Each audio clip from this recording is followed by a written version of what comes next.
ठीक है, तो यार शुरू करते हैं आज। आज स्टैटिस्टिकल मैकेनिक्स का 2023 का क्वेश्चन पेपर करेंगे, प्रीवियस ईयर पेपर। तो स्टार्ट करते हैं क्वेश्चन नंबर 1 से। क्वेश्चन नंबर 1 में ए पार्ट देखते हैं। ए पार्ट के अंदर क्या है? A biased die is having 6 faces in such that the probability of getting one face 1 is p। Different phases की बेसिकली प्रोबेबिलिटी दे रखी है, ठीक है। उसके बाद Q की लिमिट्स दे रखी है। obtain P and Q that maximizes the entropy। P और Q की वैल्यू निकालनी है जो एंट्रोपी को मैक्सिमम करेंगे।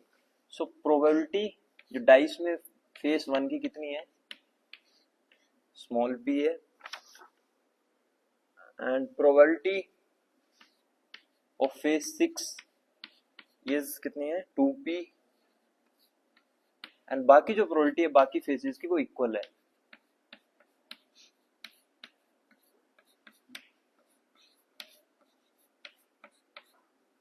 एंड प्रोबेबिलिटी ऑफ फेस 5, ये सब इक्वल है और ये किसके इक्वल है? Q के। तो हमें एंट्रोपी का एक्सप्रेशन दे रखा है S minus KB summation I varying from 1 to 6 PI ln PI, जहां पे जो PI है वो क्या है? Probability of microstate. तो अपनी कंडीशन क्या होती है कि sum of all probabilities of all microstate is 1। तो उससे पास हमारे पास एक इक्वेशन आएगी। जब आप इन चार को ऐड करोगे तो 4Q basically P plus 2P plus 4 times Q, तो 4Q ये आ गया 1। तो बस 3P प्लस 4Q 1। तो यहाँ से P और जब भी हमें जरूरत पड़ेगी तो P को Q में कन्वर्ट कर सकते हैं एंड Q को P में कन्वर्ट कर सकते हैं। दूसरा हमारे पास जो कंस्ट्रेंट होता है, अब अपनी एंट्रोपी जो S है इसका एक्सप्रेशन लगाते हैं। देखो S is minus KB summation over all PI। PI is P ln P plus summation है क्योंकि 2P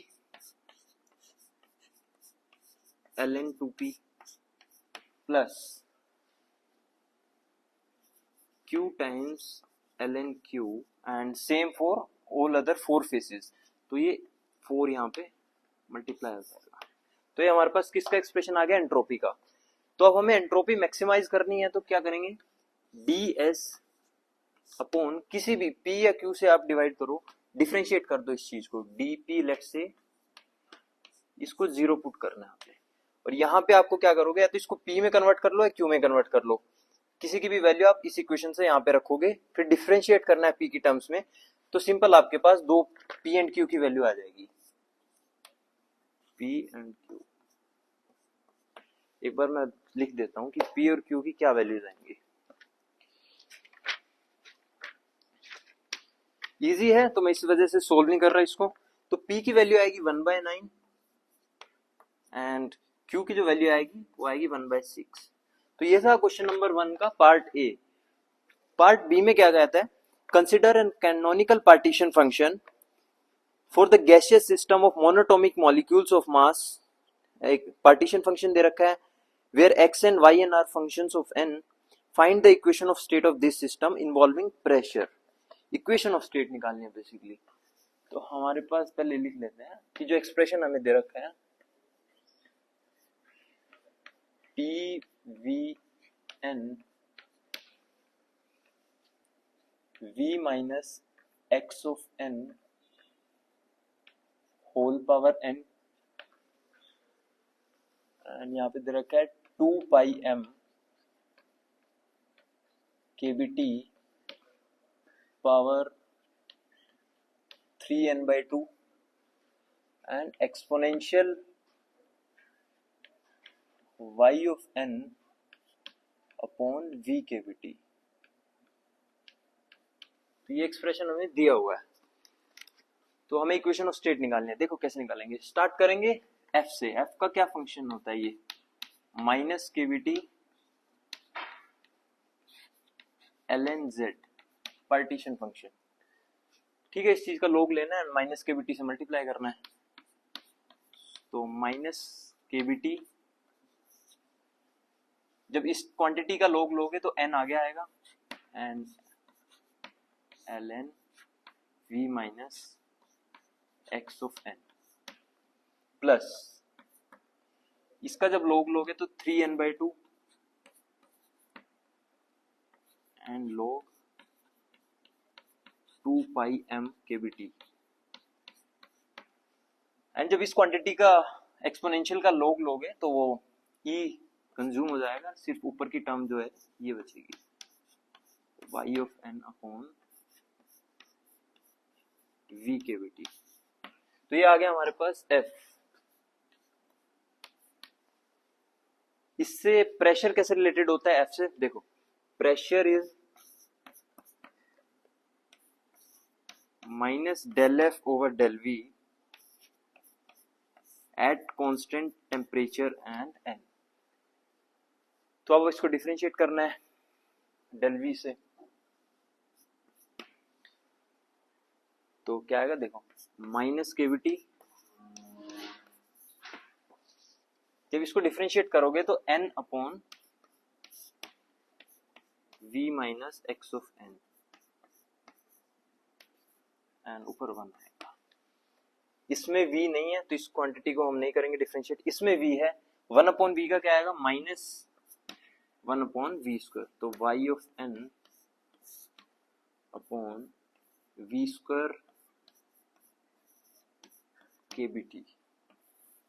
तो ये आ गया हमारे पास प्रेशर। तो यही इक्वेशन ऑफ स्टेट निकालनी थी हमें, तो यही हमारा क्या है इसमें आंसर है सेकंड पार्ट का। अब थर्ड पार्ट में क्या कहता है, थर्ड पार्ट की स्टेटमेंट पढ़ते हैं। Spin half fermions has the following single particle states with energy minus epsilon and in states की energy plus epsilon. Consider a system of 3 such fermions that are indistinguishable and non-interacting. Assuming that the system is in thermal equilibrium at temperature T, calculate the partition function, average energy and entropy of system. तो पहले इसका expression लिखते हैं कि मतलब question में दिया क्या हुआ है।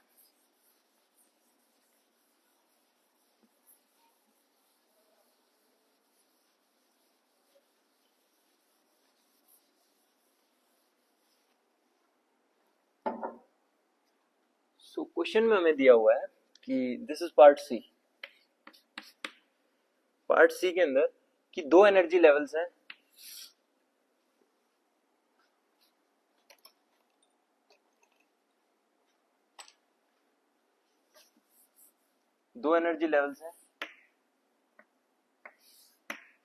corresponding to minus epsilon and plus epsilon।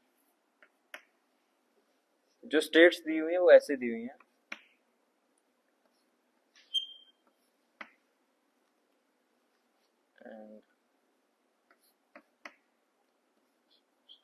ये सिंगल पार्टिकल स्टेट्स है।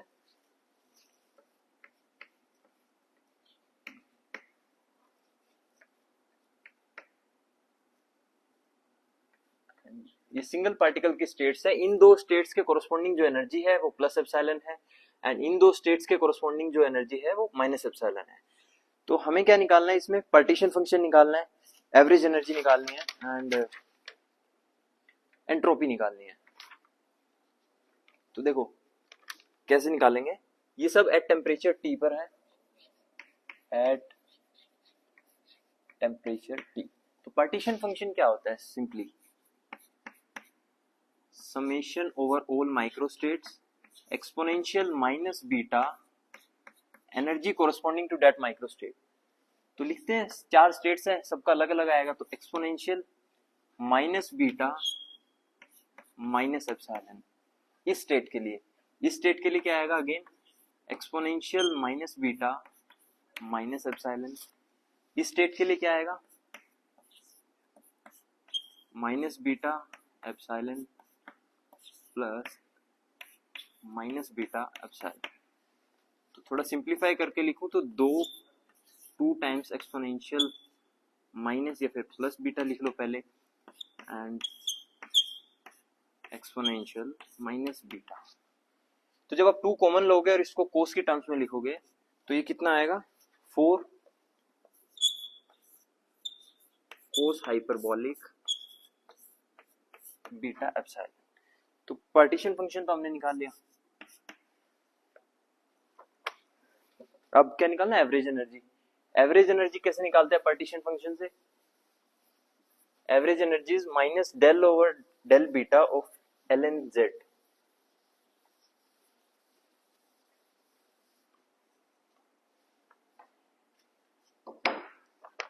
देखो average energy is minus del over del beta of L N Z. तो इस क्वांटिटी का जब लोग लोगे तो क्या आएगा, एंड डिफरेंशिएट करोगे तो देखो क्या आएगा, minus L N of cos hyperbolic, तो कोस हाइपरबोलिक नीचे आएगा, एंड इसका जो डिफरेंशिएशन है वो ऊपर आएगा, तो sine hyperbolic beta epsilon, and यहाँ पे क्या आएगा, सिर्फ बीटा की टर्म्स में है तो एप्सिलॉन।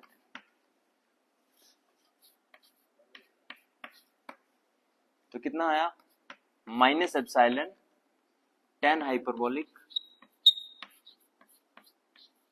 Beta epsilon. ठीक है, ये इसकी एवरेज एनर्जी आ गई। और क्या निकालना था हमें, एंट्रोपी निकालना था। एंट्रोपी क्या होता है, देखो एस इस के बी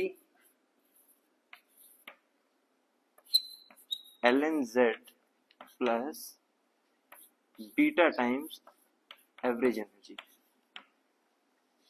तो जब आप एंट्रोपी लिखोगे यहाँ पे तो कितना आएगा, ये के बी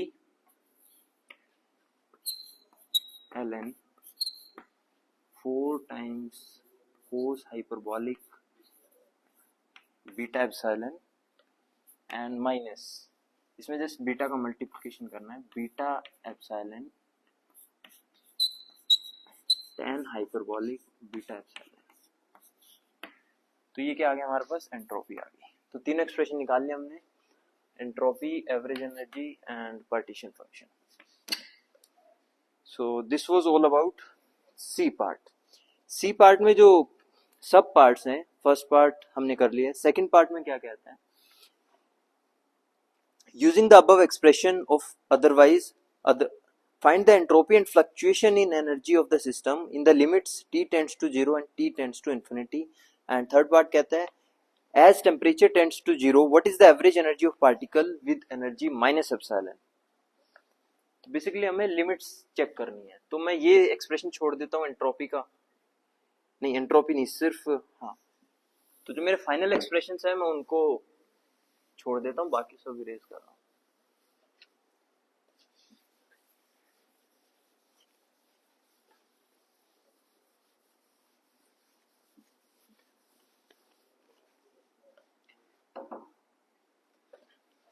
देखो जब temperature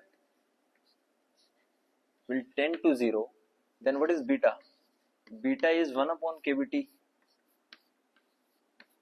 so 1 upon 0, so beta किसकी तरफ टेंड करेगा, इन्फिनिटी की तरफ टेंड करेगा। एंड जब टेम्परेचर इन्फिनिटी की तरफ टेंड करेगा then beta will tend to 0। so see इस केस में क्या होगा, जब बीटा 0 हो जाएगा तो हमारे पास जो z है, इससे पहले हमने एक एक्सप्रेशन लिखा था ना, उस एक्सप्रेशन को मैं एक बार दोबारा से लिख देता हूँ, उसके टर्म्स में हम अपना फाइनल एक्सप्रेशन लिखेंगे, 2 exponential beta epsilon plus 2 exponential minus beta epsilon. देखो जब बीटा इन्फिनिटी की तरफ टेंड करेगा तो एक्सपोनेंशियल माइनस इन्फिनिटी 0 हो जाएगा, सिर्फ ये बचेगा, sorry this is not S, this is Z. तो हमारा जो पार्टीशन फंक्शन होगा वो सिर्फ 2 एक्सपोनेंशियल बीटा ई होगा। इस केस में हमारा एवरेज एनर्जी कितना आएगा, देखो एवरेज एनर्जी tan हाइपरबोलिक पे डिपेंड करता है, सो tan hyperbolic beta epsilon when beta is infinity, this is, इसकी वैल्यू कितनी होती है एवरेज एनर्जी में, दिस इज 1 है ना, ये 1 होता है। तो इस केस में एवरेज एनर्जी कितनी आ जाएगी, सिर्फ माइनस एप्सिलॉन। ठीक है, एंड एंट्रोपी कितनी आ जाएगी, KB टाइम्स ln2। कैसे कैलकुलेट करोगे, इस बार क्या होगा, पार्टीशन फंक्शन ये होगा z, तो आपको ये वाली जो टर्म है ये 0 हो जाएगी, उनमें से मतलब एक टर्म 0 हो जाएगी, तो हमारा जो एंट्रोपिक एक्सप्रेशन होगा इस केस में when beta is infinity is KB ln2 and fluctuation होगा इसमें 0।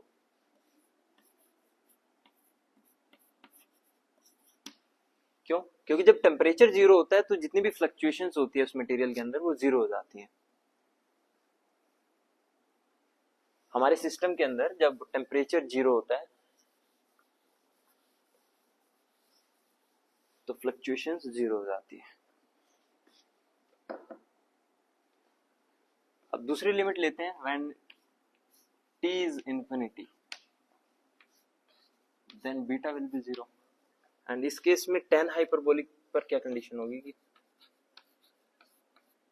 tan hyperbolic beta epsilon when beta is 0 is simply beta epsilon, then in this case our average energy will be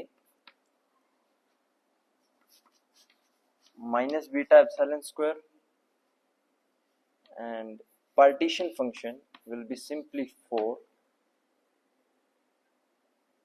and entropy will be KB times ln4। अब सारी चीजें जो हमने final expressions निकाले थे उनके अंदर पुट करके सिंपली आपको लिमिट्स पुट करनी है तो आपको एक्सप्रेशंस मिल जाएंगे। ठीक है, तो ये हमारा क्वेश्चन नंबर 1 कंप्लीट हो गया यहाँ पे। अब क्वेश्चन नंबर 2 में देखते हैं। क्वेश्चन नंबर 2 क्या कहता है कि a non relativistic particle of mass m moves along the axis under the effect of conservative forces with potential energy Vx potential दे रखा है, where A is constant when the particle is in thermal equilibrium with a heat reservoir at temperature T, find its average energy, show that in the limit when T tends to 0। तो second part बाद में देखेंगे, पहले part 1 को करते हैं। ठीक है, so let me rub this।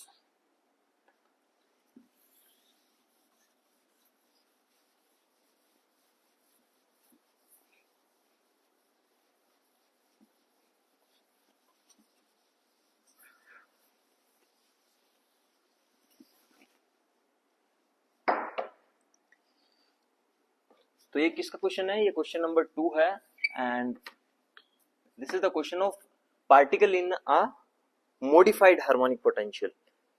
सो हमें एवरेज एनर्जी कैलकुलेट देनी है। अपना Vx का जो एक्सप्रेशन लिख लेते हैं पहले, जो क्वेश्चन में दिया हुआ है, it's half m alpha square x square plus a square when x is in this limit and it is 0 when x is in between minus a to plus a, and half m alpha square x square minus a square when x is greater than or equal to a। ठीक है, partition function देखो, classical partition function,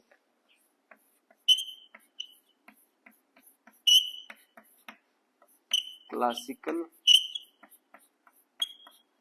partition function आप कैसे लिखते हो, z is 1/h minus infinity to infinity exponential minus beta h integration over dp dx, where h is our Hamiltonian। तो harmonic potential के case में, हार्मोनिक ऑसिलेटर के case में हमारा जो हैमिल्टोनियन होगा वो होगा p²/2m प्लस Vx, जहां पे हमारा Vx वेरी करेगा कि हम किस लिमिट्स में देख रहे हैं। तो हैमिल्टोनियन की वैल्यू रखते हैं, पार्ट्स बाय पार्ट्स तीनों इंटीग्रेशन को कैलकुलेट करते हैं एंड लास्ट में हम सब्स्टिट्यूट कर देंगे। तो हमारे पास क्या आ जाएगा, पार्टीशन फंक्शन आ जाएगा। देखो z कितना होगा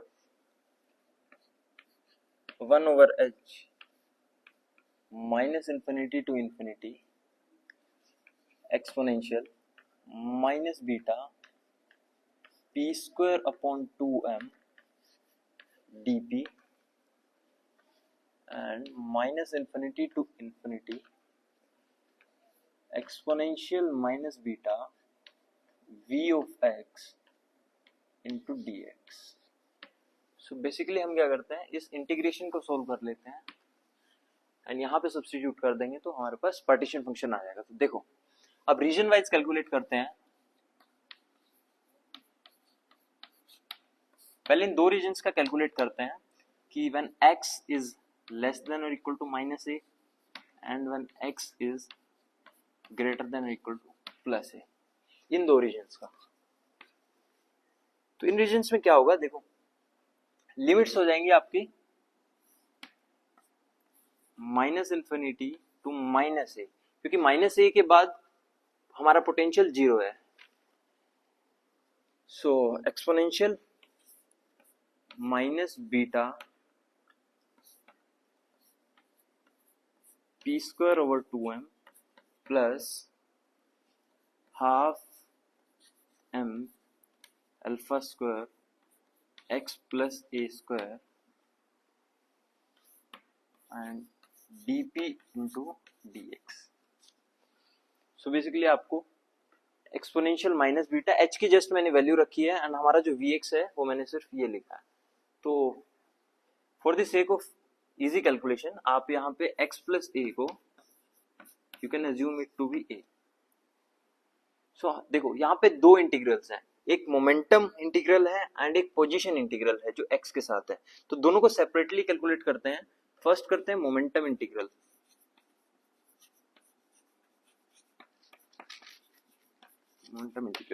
मोमेंटम इंटीग्रल क्या होगा, p की जो लिमिट्स हैं वो माइनस इन्फिनिटी टू इन्फिनिटी है. लिमिट जहां पे जो कंस्ट्रेंट है वो सिर्फ पोटेंशियल के ऊपर है, तो मोमेंटम के ऊपर कोई लिमिट नहीं है. So exponential minus beta p square upon 2m dp. So ये लिमिट ये क्या है, गॉसियन इंटीग्रल है जो कि क्या होता है रूट पाई अपॉन यहाँ पे जो भी p स्क्वायर का जो कोफिशिएंट है जैसे बीटा अपॉन 2m, सो वो नीचे आएगा तो बीटा एंड 2m यहां पे चला जाएगा. Gaussian integral. अब करते हैं पोजीशन इंटीग्रल को.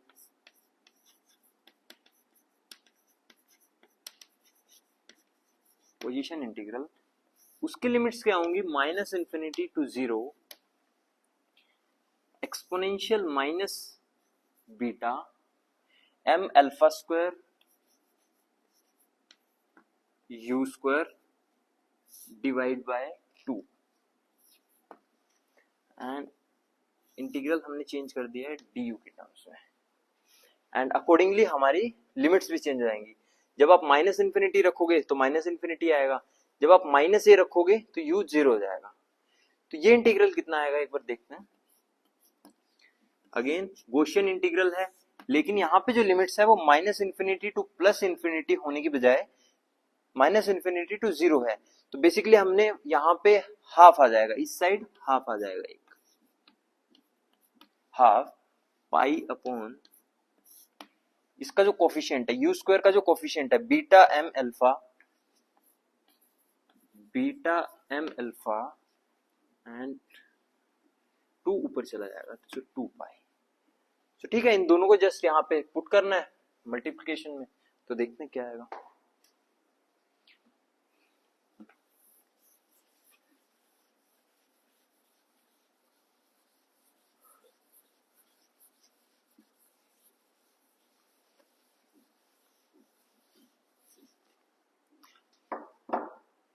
ठीक है, ये जो हम पहले जो इंटीग्रल कैलकुलेट कर रहे हैं ये कर रहे हैं x इज लेस देन और इक्वल टू माइनस ए. तभी हमने ये रखा था ना half M alpha square X plus A square. तो ये कितना है एक बार देखो. सो बेसिकली z है ना, z partition function for x less than और equal to minus A is 1 upon h. जो मोमेंटम इंटीग्रल आया √2πm अपॉन बीटा, जो पोजीशन इंटीग्रल आया यहाँ पे 1/2 है स्क्वायर रूट के बाहर, and 2π upon beta m alpha. तो कितना आएगा ये? 2π बाहर आएगा, m कट जाएगा, एंड 2π नीचे क्या आएगा? 2 बीटा स्क्वायर होगा तो बीटा बाहर आएगा, m cancel, and root alpha. तो आप ऐसे भी लिख सकते हो इसको कि रूट अल्फा स्क्वायर आएगा, कहीं पे हम alpha square, just a second, beta यहाँ पे, हाँ सॉरी, यहाँ पे एक मिस्टेक है कि यहाँ पे बीटा m अल्फा स्क्वायर है। जब अल्फा स्क्वायर है तो यहाँ से अल्फा बाहर आएगा, तो 2 कैंसिल हो जाएगा, सिर्फ इट्स कितना बचेगा? Pi upon h। कितना है integral? Pi upon h beta alpha. So ये किसके लिए आया? Partition function when x is in this limit. Similarly by symmetry we can say when x is in this limit, limits of a momentum integral are not going to change, it will be still minus infinity to plus infinity। Position integral में क्या होगा? 0 से infinity हो जाएगा, still यही expression आएगा, यहाँ पे हाफ आएगा, and coefficient will remain same, तो सेम इंटीग्रल आएगा। We can say for this also pi upon h beta alpha. अब हमारे पास एक लिमिट बची है, when x in this limit, है ना, region second, region second. So इस केस में हमारा जो हैमिल्टोनियन होगा, पोटेंशियल 0 है, so minus infinity two plus infinity exponential minus beta, h होता है यहाँ पे, तो h को क्या लिखोगे? p² upon 2m plus 0 into dp into dx। तो सेपरेट कर लो, minus infinity to infinity exponential minus beta p² upon 2m dp, and x के ऊपर जो लिमिट होगी वो -a टू a होगी, एंड सिर्फ dx। तो इस केस में क्या आएगा? ये इंटीग्रल हमने वहां पे कैलकुलेट कर रखा है, सो √2πm upon beta into 2a। जब आप इसको कैलकुलेट करोगे तो 2a आएगा, ठीक है। बस आ गए हैं, तो इनको क्या करना है? कंबाइन कर देना है बस।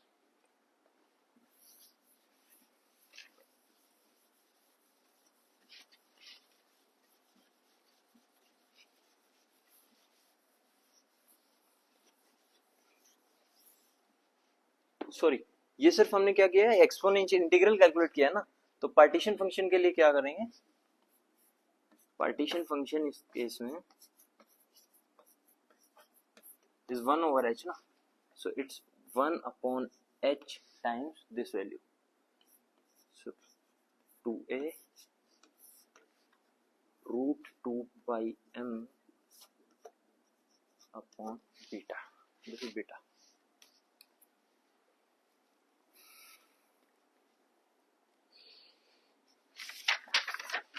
so बस अब एक इनको ऐड करना है, जो हमारा टोटल पार्टीशन फंक्शन होगा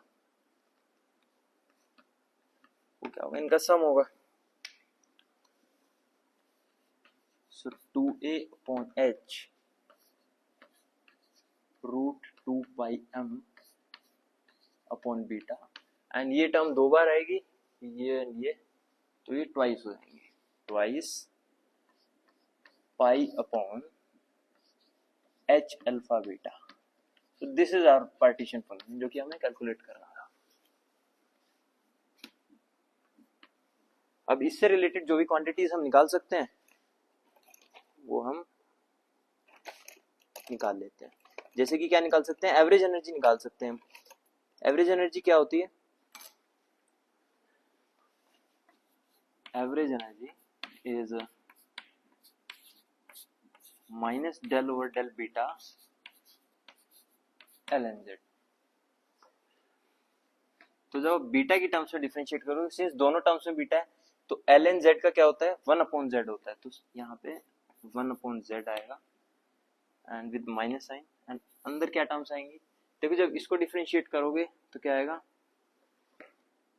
पहले जो कांस्टेंट टर्म है उसको लिख लो, √2a/h रूट,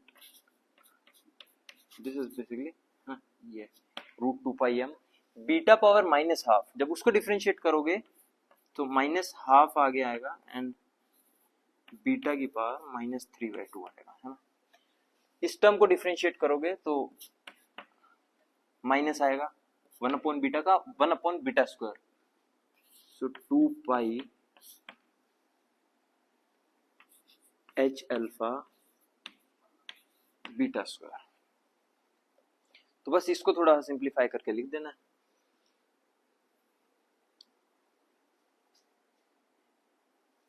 तो कितना आएगा ये, minus del over del beta, कहाँ पे हम मिस्टेक कर रहे हैं, हाँ ठीक है। तो ये माइनस साइन अंदर चला जाएगा, ये प्लस हो जाएगा, ये माइनस हो जाएगा, तो 1/z a/h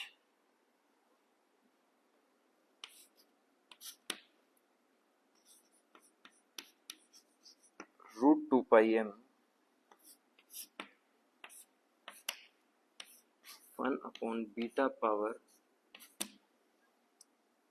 sorry for the cut, video में कट आएगा, लेकिन वीडियो स्टॉप हो गई थी। तो हम कहाँ पे थे, हमने एक एवरेज एनर्जी का यहाँ पे एक्सप्रेशन निकाल रहे थे। मैं यहीं से कंटिन्यू करता हूँ जहाँ पे हमने स्किप किया था। जो एवरेज एनर्जी का एक्सप्रेशन आएगा वो आएगा 1/z -2a/h √2πm -1/2 beta power -3/2, और यहाँ पे एक और टर्म आएगी -2π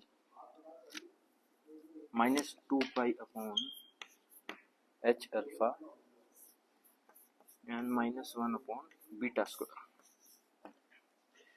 ये उस स्टेप के बाद आएगा जब हम डिफरेंशिएट करेंगे log z को, एंड जो लास्ट एक्सप्रेशन आएगा एवरेज एनर्जी का वो आएगा 1/z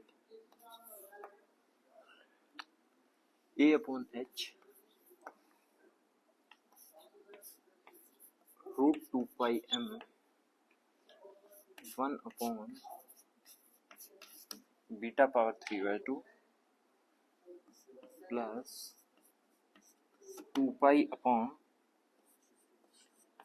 h अल्फा b²। तो ये वाली टर्म आएगी।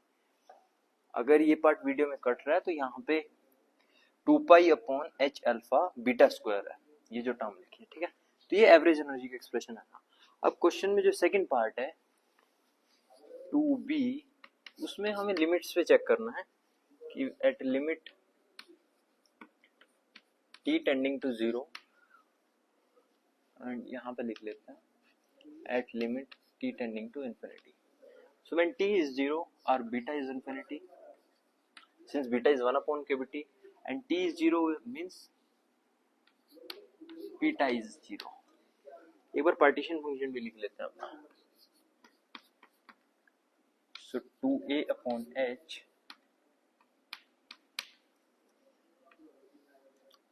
रूट